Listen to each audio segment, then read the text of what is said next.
Right, folks, let me show you your do now hint. So I'm going to show you how to do the first problem in the do now. So the first problem says in the accompanying diagram, which is this one, we have parallel lines AB and CD, and AB is this one, CD is this one, and those two lines are cut by a transversal. This transversal right here, transversal EF, okay, and it's cut by transversal EF at points P and Q. Now we have to answer which of the following statements must be true, and it can only be one, of course. So let's see which one can be true. Let's take a look at the first choice, which is the measure of angle APE is equal to the measure of angle CQF. So APE is this angle, this orange angle right here, that's APE, okay? And the measure of angle CQF, well, CQF is this angle. CQF is this angle. Now, what do you see about these two angles? Well, you can immediately see that these two angles are not corresponding.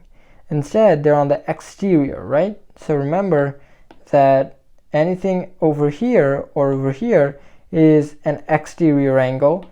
Anything inside the actual, parallel lines, well, those are interior angles. Maybe I should use a different color. Anything inside, that's an interior angle, okay? So we're dealing with two exterior angles here.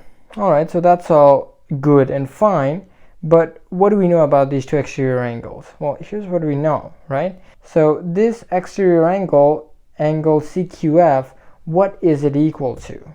Well, notice that exterior angle is congruent to this angle right there. Let me highlight that again.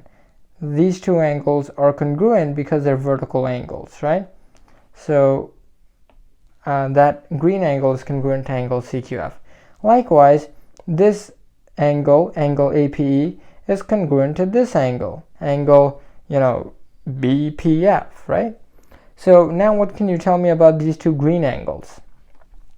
Well, since they're interior angles, and they're on the same side of the transversal, well, they're same side interior angles. That means they add up to 180 degrees.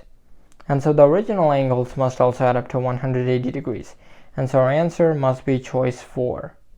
Okay, so my advice is that whenever you don't know what to do, where to start, what answer choice you have to pick, you should always start by looking at vertical angles or angles that might be congruent, right?